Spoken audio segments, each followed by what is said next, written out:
రెండవ రాజుల గ్రంథం 6వ అధ్యాయం మొదటి నుండి కొన్ని వచనాలు నేను చదువుతున్నాను. బైబిల్ ఉన్న వాళ్ళు తీసి చూడండి, వినండి. అంతటా ప్రవక్తల శిష్యులు ఎలీషా యొద్దకు వచ్చి, ఇదిగో నీ యొద్ద మాకున్న స్థలము ఇరుకుగానున్నది. నీ సెలవైతే మేము యోర్దాను నదికి పోయి తల యొక్క మాను అచ్చట నుండి తెచ్చుకొని మరి ఒక చోట నివాసము కట్టుకుందామని మనవి చేయగా అతడు వెళ్ళుడని ప్రత్యుత్తరం ఇచ్చాను. ఒకడు దయచేసి నీ దాసులమైన మాతో కూడా నీవు రావాలనని కోరగా అతడు నేను వచ్చేదనని చెప్పి వారితో కూడా పోయాను. వారు యోర్దాను నదికి వచ్చి మ్రాణులు నరుకుచుండిరి. ఒకడు దూలము నరుకుచున్నప్పుడు గొడ్డలి ఊడి నీటిలో పడిపోగా వాడు, అయ్యో నా ఏలినవాడా, అది ఎరువు తెచ్చినదని మొర్రపెట్టను.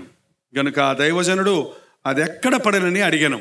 వాడు అతనికి ఆ స్థలము చూపించగా అతడు కొమ్మ ఒకటి నరికి నీళ్ళల్లో వేయగా గొడ్డలి తేలెను. అంతటా దానిని పట్టుకొనమని వానితో చెప్పగా వాడు తన చేయి చాపి దానిని పట్టుకొనెను. ఇక్కడ ఒక ఉపమానం ఉంది. పాత నిబంధన ఈరోజు చాలామంది ప్రసంగికులు ప్రసంగిస్తం లేదు. ఎంతసేపు కొత్త నిబంధనలో ఆ పరిశుద్ధాత్మ స్వస్థతలు భాగం మాత్రమే తీసుకొని వారికి అనుకూలంగా మలుచుకుంటున్నారు. పాత నిబంధన కొట్టేయడానికి లేదండి. పాత నిబంధన నెరవేరింది. ధర్మశాస్త్రాన్ని కొట్టివేయటానికి కాదు, నెరవేర్చడానికే వచ్చానన్నాడు యేసయ్య. కాబట్టి పాత నిబంధనలో ఎన్నో పాఠాలు ఉన్నాయి. అప్పుడు వాడికి జరిగిన కార్యాలు ఇప్పుడున్న మనం నేర్చుకొని పడిపోకుండానట్లుగా అవి మనకు ఉదాహరణగా రాయబడి ఉన్నాయని కొరింథీయులకు రాసిన పత్రికలో చదువుతున్నాం. ఇక్కడ ఒక సంభవం ఉంది. పాత నిబంధనలో ప్రవక్తలు ఉన్నారు. ఆ ప్రవక్తల్లో ఒక మంచి గొప్ప ప్రవక్త ఎలీషా. ప్రవక్త అంటే ఎవడు? దేవుని మాటలను మనుషులకు చెప్పేవాడు.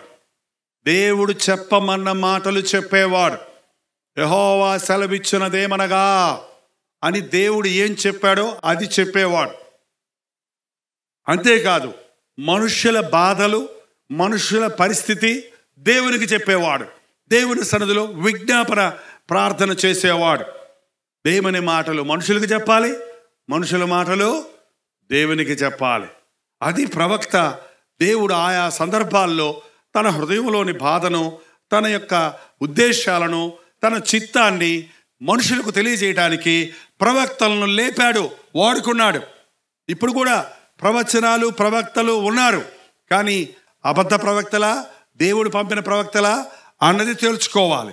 ఆనాడు కూడా దేవుడు పంపిన ప్రవక్తలు ఉన్నారు, సొంత ప్రవక్తలు ఉన్నారు. అబద్ధపు ఆత్మ నోట్లో ఉందట. వారు ప్రవచించే ప్రవచనాలు నేను వారిని పంపలేదు, నేను వారికి చెప్పలేదు అని దేవుడు చెప్పాడు. అయితే ఎలీషా నో డౌట్, అనుమానమే లేదు, సందేహమే లేదు, దేవుని చేత పిలువబడిన ప్రవక్త.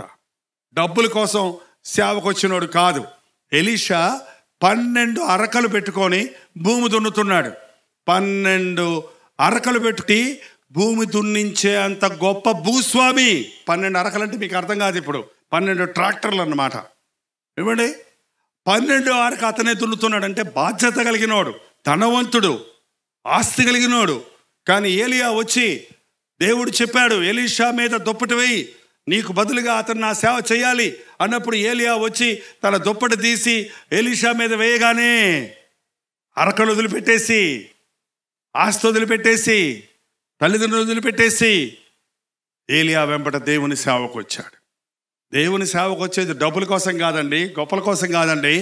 ప్రభువు పిలిచినప్పుడు ఆనాటి యోహాను, యాకోబులు దేవుడు పిలిచినప్పుడు వారి వలలు, వృత్తి వదిలిపెట్టి వచ్చారు ప్రభు సేవకి.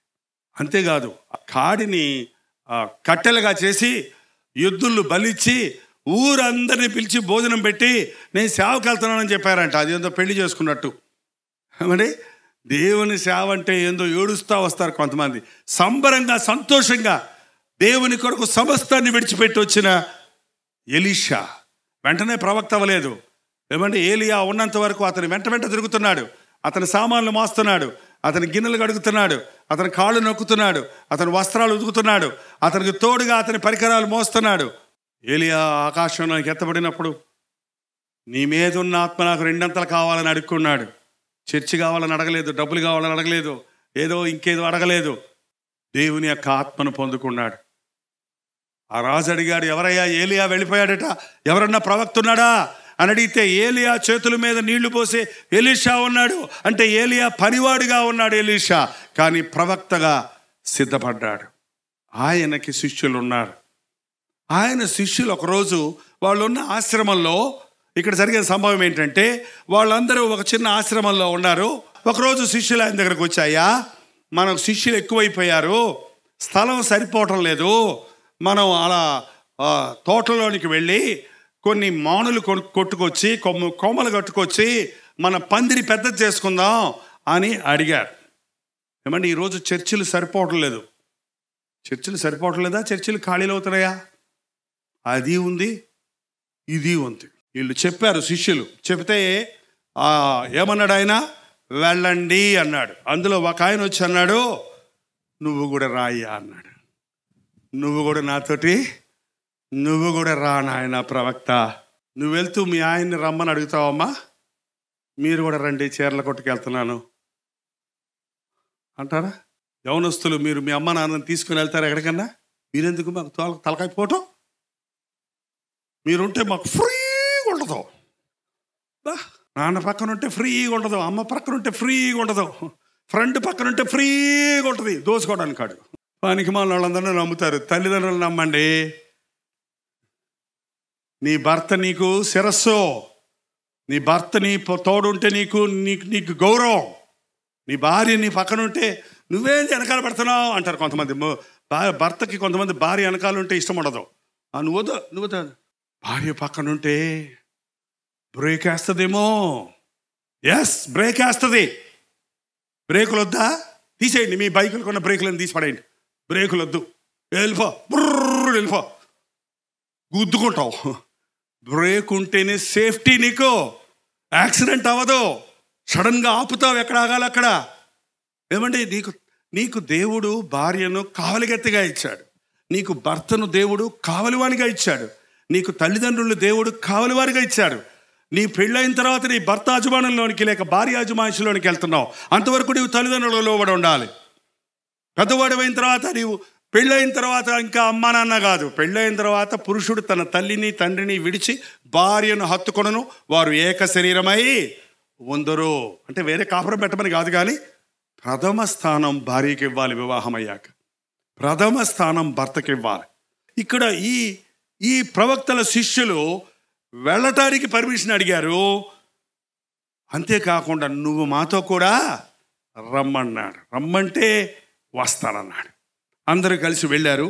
వెళ్ళి ఏం జరుగుతుందో చూడండి. అక్కడ ఉందండి రాజుల గ్రంథం 6వ అధ్యాయంలో. వారితో కూడా పోయాను. వారు యోర్దాను నదికి వచ్చి మ్రాణులు నరుకుచుండగా ఒకడు దూలము నరుకుచున్నప్పుడు గొడ్డలి ఊడి నీటిలో పడిపోయాను. గొడ్డలతోటి నరుకుతున్నాడు. కింద నీళ్లున్నాయి, కొమ్మలు ఇలా ఉన్నాయి.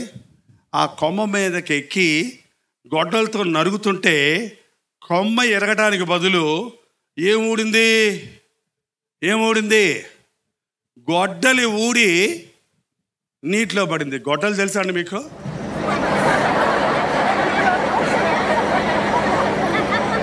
గొడ్డలు పెట్టి నరుకుతున్నాడు. నరుకుతుంటే ఈ పైది వచ్చేసింది. ఏది? ఇనపది ఉంది కదా గొడ్డలి, అది ఊడిపోయి ఇక్కడ మేకు కొడతారు కదా, ఇది ఊడదిద్దామని చూశాను, రాలేదు. ఈయన ఎవరో కానీ బలి కొట్టుకున్నాడు ఈ గొడ్డలి. ఇది లూజ్గా ఉంటుంది. కొన్నిసార్లు ఇక్కడ మేకు ఏదైనా అడ్డం కొడతారు కదా, ఇది ఊడిపోద్ది. ఇలా కొడుతున్నప్పుడు ఇది ఊడిపోయి కింద పడిపోయింది నీళ్ళల్లో. ఒట్టి కర్ర ఉంది, కర్రతో కొడతా ఉంటే ఏమవుద్ది? ఎంతసేపు కొట్టినా. ఈ గొడ్డలికి ఏది ముఖ్యం? కర్ర ముఖ్యమా, గొడ్డలి ముఖ్యమా? ఏదండి? ఈ గొడ్డలి దీనికి లేకపోతే, లేక ఈ ఇనప గొడ్డలి లేకపోతే ఈ కర్రకు విలువ ఉందా? మామూలు కర్రది. కానీ గొడ్డలి రాగానే ఏమైంది? ఇది గొడ్డలైంది. ఇది పెట్టి కొడుతున్నాడు. కొడుతుంటే ఇది ఊడిపోయి కింద పడిపోయింది. కింద పడిపోయినప్పుడు ఆయన కేకేశాడు, అయ్యో అయ్యో అయ్యో ఏలినవాడా, అది ఎరువు తెచ్చుకున్నదని మొరపెట్టాడు. ఏమంటే బైబిల్లో ఉన్న విషయాలన్నిటిలో మంచి ఆధ్యాత్మిక అర్థం ఉంది. అవి మామూలుగా వినేవాళ్ళ కథలాగా ఉంటాయి. అందులో లోతైన ఆధ్యాత్మిక సత్యాలు ఉన్నాయి. యేసుక్రీస్తు లోకంలో బోధించినప్పుడు ఉపమానం లేకుండా బోధించలేదంట. ఆయన బోధించినప్పుడు కోడిని చూపించి, గింజలు చూపించి, విత్తనాలు చూపించి, చిన్న చిన్న సాదృశ్యాలను ఉదాహరణగా పెట్టి బోధించేవాడు. ఈ గొడ్డలి మానవునికి సాదృశ్యంగా ఉంది. ఈ కర్ర మన శరీరం, ఈ గొడ్డలి మన ఆత్మ. ఈ శరీరం ఆత్మ కోసం శరీరం కానీ, శరీరం కోసం ఆత్మ కాదు. ఇందులో ముఖ్యమైనది ఏంటంటే గొడ్డలి కానీ కర్ర కాదు. మన శరీరానికి మరో పేరు కట్టె. కట్టేమో కట్టి కాలిపోద్దంట. మనం చచ్చినప్పుడు మనల్ని కట్టెలేసి కాల్చేస్తారు.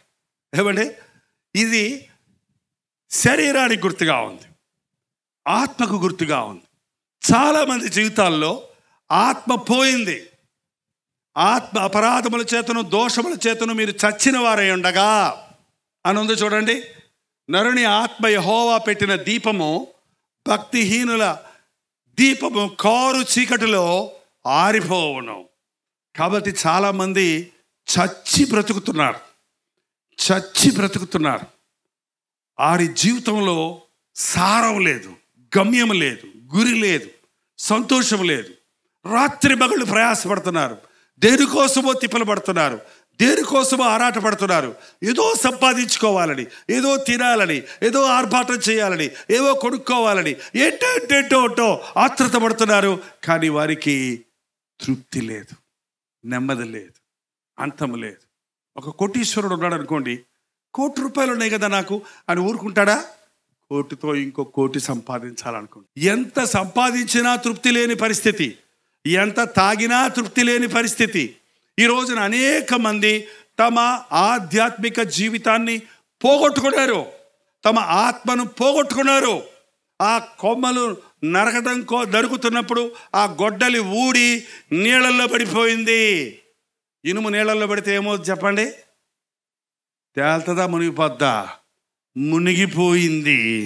ఈ రోజున ఎంతమంది యవనస్తులు ఇక్కడ నా కన్యత్వాన్ని నేను కాపాడుకున్నాను, నా పరిశుద్ధతను నేను కాపాడుకున్నాను, నేను పరస్త్రీని ముట్టలేదు అని సాక్ష్యం చెప్పగలరు? యవనుడా, ఈ రాత్రి నిన్ను యేసు నామములో హెచ్చరిస్తున్నాను, జారత్వమునకు దూరముగా పారిపో. మనుష్యుడు చేయు ప్రతి పాపము దేహమునకు వెలుపల ఉన్నది, కానీ జారత్వము చేయువాడు కేవలము బుద్ధిశూన్యుడు, తన సొంత శరీరానికి హానికరముగా పాపము చేయుచున్నాడు. ఎక్కడ పడిపోయావు? ఎప్పుడు పడిపోయావు? నీ సమాధానం పోయింది, నీ సంతోషం పోయింది, నీ బ్రతుకులో ఆశీర్వాదం పోయింది, నీ బ్రతుకులో కృంగుదల వచ్చింది.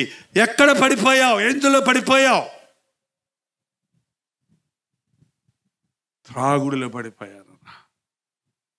ఒక పెగ్గన్నాడన్న బ్రదరు, పెగ్గేసుకున్నానన్నా, పెగ్గు గేరు పడిందన్న, గీరు బడి బీరు, రమ్ము, గిమ్ము, డిమ్ము, డమ్ము, ఎంతంత పేర్లయ్యి. ఏంటి ఎంతమంది యవనస్తులు ఇది నాన్న బానిసలైపోదు. పెళ్ళయింది, పిల్లలు పెట్టారు, ఇంకా సిగ్గులేదు. పొద్దు నుంచి సాయంకాలం దాకా తాగుతూ ఉంటావు, తెల్లవారుగానే త్రాగుడికి బయలుదేరుతావు. కష్టపడి నీ భార్య ఏదో కష్టపడి సంపాదించి కొంచెం డబ్బు ఇస్తే ఆ డబ్బు గుంజుకొని వెళ్ళి తాగుతావు. నువ్వు సంపాదించవు సరిగదా, నువ్వు పోషించవలసిన నీ భార్య బిడ్డలు నువ్వు పట్టించుకోవు సరిగదా. నీ కుటుంబాన్ని నాశనం చేసుకుంటున్నావు, నీ శరీరాన్ని నాశనం చేసుకుంటున్నావు. నీ శరీరం అనే ఘటాన్ని ఘనంగా కాపాడుకోవాలి. నీ శరీరం దేవుని ఆలయం. ఇది మీరు విలువ పెట్టి కొనబడిన వారు, మీరు పాపమునకు బానిసలు అవ్వకూడదని దేవుని వాక్యం సెలవిస్తూ ఉంది. యేసు ప్రభువు ఉన్నాడు, నీ భర్తను త్రాగుడి నుంచి విడిపిస్తాడు, నీ కుమారుని మద్యపు మత్తు నుంచి తప్పిస్తాడు, నీవు పడ్డటువంటి జారత్వపు గోతులో నుండి ఆయన నిన్ను పైకి లేపుతాడు. ఇక నా బ్రతుకింతే అని నీవు అనుకోవసరం లేదు. నీవు పడిపోయి ఉన్నావు అన్న సంగతి తెలుసుకోవాలి. ఇతను కేక వేశాడు, అయ్యో ఏలినవాడా, ఆ గొడ్డలి ఎరువు తెచ్చుకున్నది, అది నాది కాదు, మీరు మీ సొత్తు కారు, మీరు మీ సొత్తు కారు. గొడ్డలు పడిపోయింది అన్నప్పుడు ఏమన్నాడు చూడండి, అది ఎరువు తెచ్చుకున్నదని మొరపెట్టను కనుక దైవజనుడు అది ఎక్కడ పడనని అడిగెను. వాడు అతనికి ఆ స్థలము చూపింపగా అది ఎక్కడ పడింది. ఎఫెసీ సంఘంతో దేవుడు అంటున్నాడు, నీ క్రియలు నేను ఎరుగుదును, నీ ప్రేమ నేను ఎరుగుదును, నీ సహనం నేను ఎరుగుదును, ఆయనను నీ మీద నింద ఒకటి మోపవలసి ఉన్నది, నీవు మొదటి ప్రేమను విడిచితివి. నీవు ఏ స్థితిలో నుంచి పడితేవో జ్ఞాపకము చేసుకుని మారు మనసు పొందు. ఎక్కడ పడ్డాం? చాలామంది అండి పాపంలో పడ్డాను అని వేగ్గా జనరల్గా చెప్తారు, కానీ ఎక్కడ పడ్డావు? నీ బ్రతుకులో ఏదో ఒక కింగ్ సిన్ ఉంటుంది, అంటే ముఖ్యమైన పాపం ఉంటుంది. అది కొంతమందికి తిండి, కొంతమందికి త్రాగుడు, కొంతమందికి బూతులు, కొంతమందికి సణుగుడు, కొంతమందికి కొండాలు, కొంతమందికి కోపం, కొంతమందికి అసూయ, కొంతమందికి నిద్రబోతులు, తాగుబోతులు, తిండిబోతులు, వదరుబోతులు, ఏదో పోతూ ఏంటి నీ బలహీనత ఏంటి? నీ బలహీనత ఏంటి? ఏ స్థితిలో పడిపోయావో, నీ పాపం ఏంటో చెప్పాలండి దేవునితో. దేవుని దగ్గరకు వచ్చి దాపరికం చేసిన వాడికి దేవుని స్వస్థత దొరకదండి, దేవుడిచ్చే విడుదల దొరకదు. ఆయన దగ్గర మోసం వేషం చల్లదు.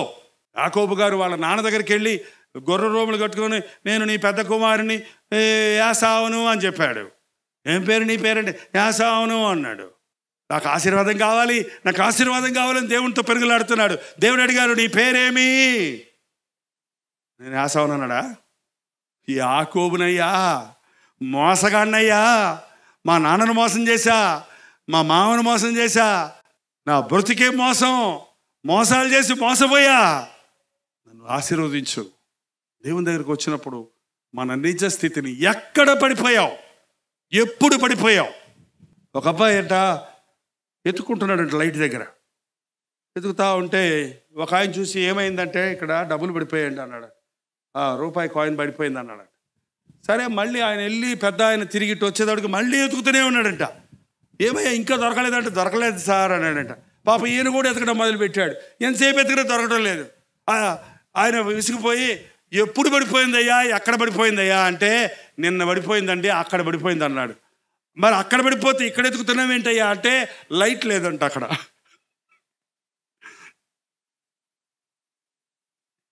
నువ్వు ఎక్కడ పడిపోయావు?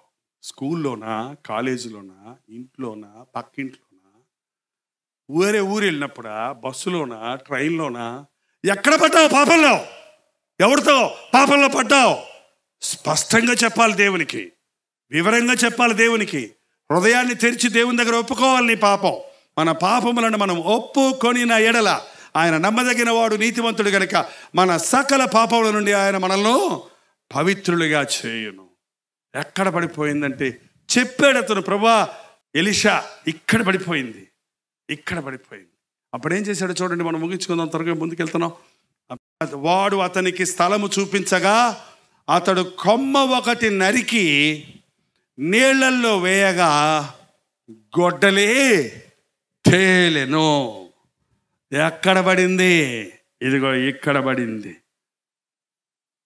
ఎక్కడికి వెళ్ళిపోయి ఉంటుంది? అది అడుక్కి వెళ్ళిపోయింది. గొడ్డలు మధ్యలో తేలుతుంటుందా ఏంటి? పైన తేలదు, మధ్యలో కూడా తేలదు. ఎక్కడికి వెళ్ళిపోద్ది? దాని అడుక్కి వెళ్ళిపోద్ది. ఆ అడుక్కి వెళ్ళిపోయిన దాన్ని ఒక వ్యక్తి దిగి తీయటానికి కూడా వీలు పడినంత లోతులో ఉంది. ఎవరు ఈదలేరు ఆ నీళ్ళల్లో పడి, ఎవరు బయటకు తీయలేరు, అంత అడుక్కుపడింది. అది దైవజనుడి దగ్గర చెప్పినప్పుడు ఆయన ఏం చేశాడంట, ఒక కొమ్మ ఒకటి విరిచి, చిన్న కొమ్మ విరిచి ఏం చేశాడండి, కొమ్మ విరిచి నీళ్ళల్లో వేయగా గొడ్డలి లోపలికి వెళ్ళిపోయిన గొడ్డలి పైకి తేలింది. ఎట్లా? ఇదేం సైన్సు? కొమ్మ విరిచి నీళ్ళల్లో వేయగానే లోపల ఉన్న గొడ్డలి పైకి తేలిపోయింది. కొమ్మ అడుక్కి వెళ్ళిపోయింది, గొడ్డలి పైకి తేలిపోయి. ఆ కొమ్మ ఏటో తెలుసా? ఆ కొమ్మ ఎవరో తెలుసా? ఆ కొమ్మే మన యేసయ్య. ఆ కొమ్మే ఆ సిలువ మ్రాను.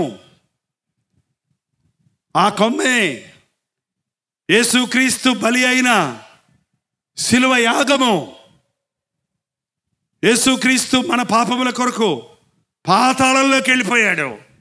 పాతాళంలోని నరకశక్తులు జయించాడు.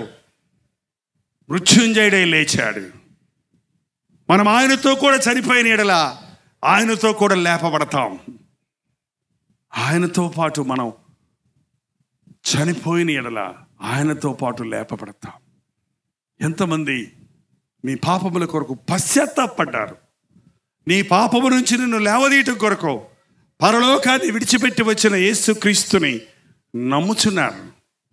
ఆకాశము నా సింహాసనము, భూమి నా పాదపీఠము అన్న దేవుడు, ఆకాశ మహాకాశంలో నివసించేవాడిని నా నిమిత్తమై మీరు కట్టనుద్దేశించిన ఆలయము ఏ పాటిది అన్న దేవుడు నీలాగా నాలాగా ఈ లోకంలోనికి వచ్చి 33.5 సంవత్సరాలు ఈ లోకంలో జీవించి పాపము లేని వాడిగా జీవించి ఆయన తన రక్తాన్ని మన కొరకు చిందించి ఏ దోషము లేని ఆయన మన కొరకు దోషిగా మారి ఏ శాపము లేని ఆయన మన కొరకు శాపమై ఏ తప్పు చేయని ఆయన నీ కొరకు నా కొరకు ఒక వ్యభిచారికి రావలసిన అవమానాన్ని నిందను భరించి ఆయన ముఖం మీద ఫు అని ఉమ్మివేసినప్పుడు ఆయన మాట్లాడలేదండి.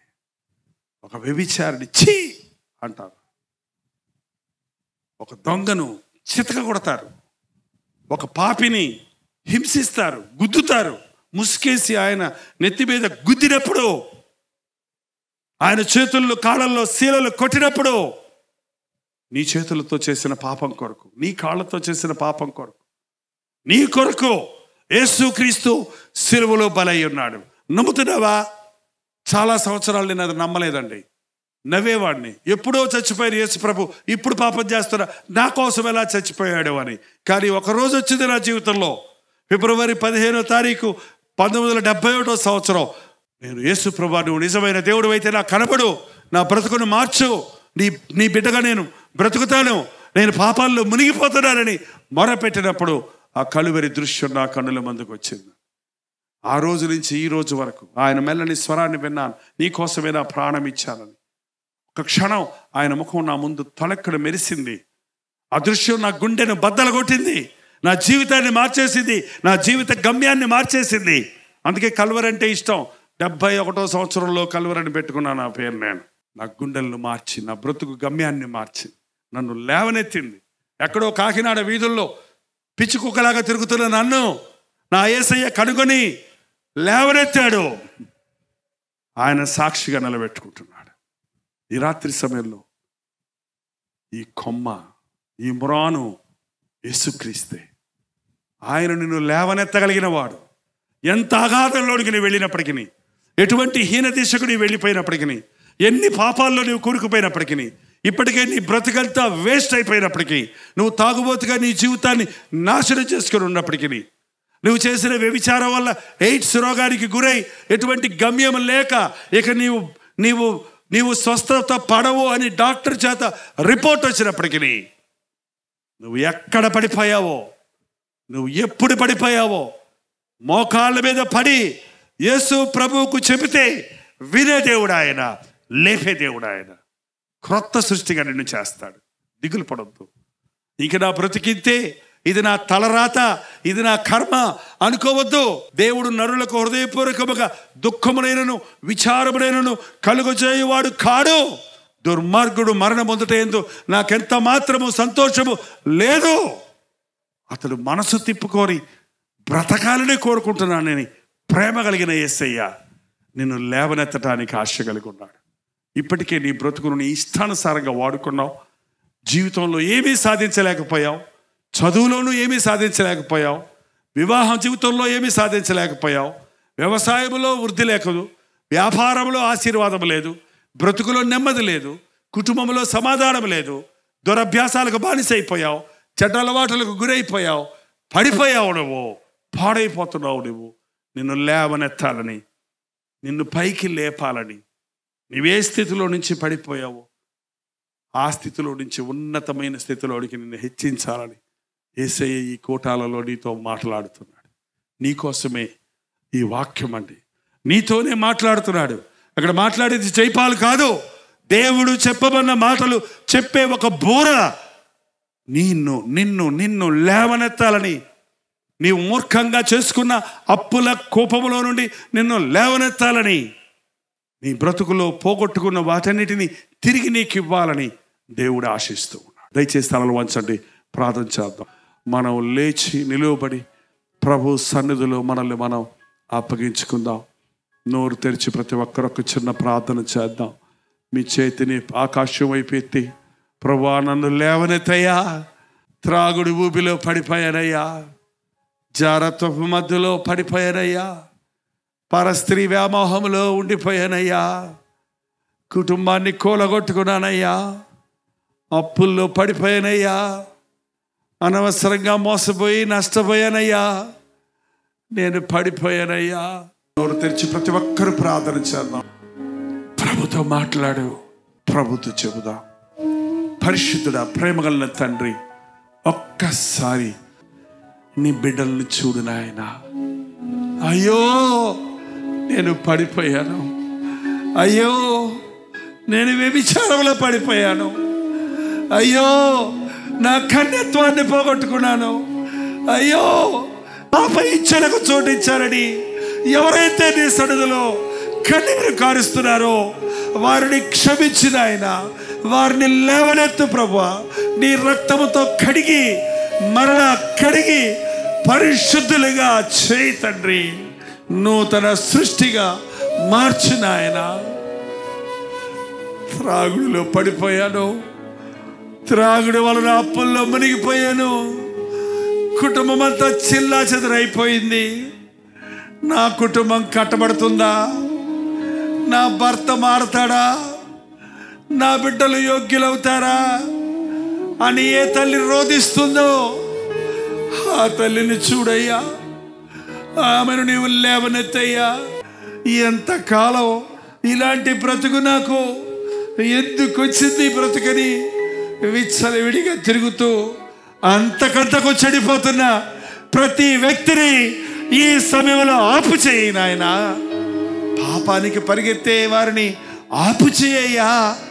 నీ వైపు తిరిగి నేను పాపిని అని చెప్పినట్లుగా నీ పరిశుద్ధాత్మను కుమరించుము తండ్రి. అయ్యా నేను పడిపోయాను, అయ్యా నా బ్రతుకు పాడైపోయింది, అయ్యా నాకు సహాయం చేయని ఎవరెవరైతే మొరపెడుతున్నారో వారిని లేవనెత్తయ్యా. ఆ కలువరి శిలువలో నీవు చేసిన యాగము ద్వారా మా చేతులతో చేసిన పాపము కొరకు నీ చేతుల్లో శిలలు కొట్టారు. మా కాళ్ళతో చేసిన పాపము కొరకు నీ కాళ్ళల్లో మేకులు కొట్టారు. మా దురాలోచనల కొరకు నీ నెత్తి మీద బళ్ళ కిరీటం పెట్టారు. మా పాప హృదయం కొరకు నీ డొక్కలో పొడిచారు. నీ పంచగాయాల్లో నుంచి వచ్చిన రక్తం ఈరోజు మమ్మల్ని కడుగుతుంది, మా పాపాలు క్షమిస్తుంది, మమ్మల్ని నూతనగా సృష్టిగా చేస్తుందని నమ్మునట్లుగా చేయి నాయన. మన పాపములను మనం ఒప్పుకొనిలా ఆయన నమ్మదగిన వాడు, నీతిమంతుడు గనుక మన సకల దుర్నీతి నుండి మనల్ని పవిత్రులుగా చేస్తును అన్న మాటను నమ్మడానికి సహాయం చేయి. ఈ రాత్రి త్రాగుబోతులను నజరేయుడైన యేసుక్రీస్తు నామములో విడుదల చేయించున్నాము తండ్రి. మరి ఎన్నడూ ఆ త్రాగుడుకు పోకుండానట్లు వారి స్వభావాన్ని మార్చుము నాయన. పరస్త్రీ వ్యామోహంలో పడి కట్టుకున్న భార్యకు అన్యాయం చేస్తూ తన్ను తాను మోసగించుకుంటున్న ప్రతి సహోదరుని ఈ సమయంలో నజరేయుడైన యేసుక్రీస్తు నామములో విడుదల చేయించున్నాము. ఆ నాశనకరమైన గుంటలో నుండి వారిని పైకి లేపి నీ సాక్షులుగా నిలబెట్టము నాయన. అజ్ఞానం వల్ల, అవిధేయత వల్ల, దురభ్యాసాల వల్ల అప్పులు చేసుకొని తీర్చలేక, వడ్డీలు కట్టలేక కుమిలిపోతున్న వారిని జ్ఞాపకం చేసుకో. వారి కష్టార్జితాన్ని దీవించి అప్పులన్నీ తీరడానికి అద్భుతాన్ని జరిగించుము నాయన. కీడులో ఉన్నవారిని, పేదరికంలో ఉన్నవారిని, శాపములో ఉన్న వారిని లేవనెత్తి ఆశీర్వాదకరముగా చేయ్యా. పాపం వల్ల తెచ్చుకున్న ముప్పు, జబ్బుల నుండి, రోగాల నుండి, తీరని వ్యాధుల నుండి వ్యసన పడుతున్న వారిని ఈ సమయంలో నీ నామములో విడుదల చేయించున్నాము. లైంగిక పాపాలకు చోటిచ్చి ఎయిడ్స్ రోగానికి గురై కుమిలిపోతున్న వారిని నజరేయుడైన యేసుక్రీస్తు నామములో విడుదల చేయించున్నాము నాయన. వారి పాపము కొరకు పశ్చాత్తాపడడానికి, నీవిచ్చు స్వస్థతను పొందడానికి, నీ సాక్షులుగా బ్రతకడానికి సహాయం చేయి తండ్రి. నీవు ఆశీర్వదిస్తే అది ఎన్నటన్నటికీ ఆశీర్వాదమే. అట్టి దీవెనలు దయచేయి తండ్రి. ప్రతి శాపాన్ని ఏనాడో నీవు సిలువలో కొట్టేశావు గనుక మా బ్రతుకుల్లో ఇంకా శాపాలు లేకుండా ఈ సమయంలో శాపగ్రస్తులైన ప్రతి ఒక్కరిని నజరేయుడైన యేసుక్రీస్తు నామములో విడుదల చేయించున్నాము. ఇది మొదలుకొని నేను మిమ్మల్ని ఆశీర్వదించదను అని చెప్పిన మాట నెరవేర్చుము తండ్రి. మూయబడిన గర్భాన్ని తెరవము నాయన. గర్భఫలము లేదని వేధించుచున్న దంపతులకు గర్భఫలాన్ని దయచేసి అద్భుతాన్ని జరిగించు నాయన. పుట్టిన బిడ్డలకు వ్యాధులున్నాయే, పుట్టిన బిడ్డలకు అవయవ లోపాలున్నాయే, పుట్టిన బిడ్డలు ఆరోగ్యంగా లేరే అని వేదన చెందుతున్న తల్లిదండ్రుల్ని కనికరించి వారి కన్నీటిని చూచి వారి దోషములు వారి బిడ్డల మీదకు రాకుండా ఏనాడో నీవు వాటిని సిలువలో భరించావు కనుక వారిని క్షమించి ఆ చిన్న బిడ్డలను స్వస్థపరచము తండ్రి. దురాత్మల సమూహాలను, మోసపరచు ఆత్మలను నజరేయుడైన యేసుక్రీస్తు నామములో పారదోలుచున్నాము తండ్రి. ఎందరో సాతాను హస్తాల్లో నలిగిపోతున్నారయ్యా, కుమిలిపోతున్నారయ్యా, మోసపోయి నష్టపోతున్నారయ్యా. అట్టి వారిని ఇప్పుడే విడిపించిన ఆయన. ఏ మందు స్వస్థపరచలేని, ఏ వైద్యుడు స్వస్థపరచలేని, ఏ వ్యక్తి సహాయము చేయలేని ప్రతి పరిస్థితి నుండి మమ్మల్ని విడిపించి, రక్షించి, స్వస్థపరిచి నీ నామానికే మహిమ తెచ్చుకున్నాము. నీ ఆశీర్వాదాలతో నింపి పంపించమని యేసుక్రీస్తు నామములో అడుగుచున్నాను తండ్రి. మన తండ్రి అయిన దేవుని యొక్క ప్రేమయు, కుమారుడైన క్రీస్తు యొక్క కృపయు, ఆదరణకర్త అయిన పరిశుద్ధాత్మ యొక్క సహవాసమును కూడి వచ్చిన మనందరికీ ఇప్పుడును సదాకాలమును తోడైయుండును గాక. ఆమేన్, ఆమేన్, ఆమేన్.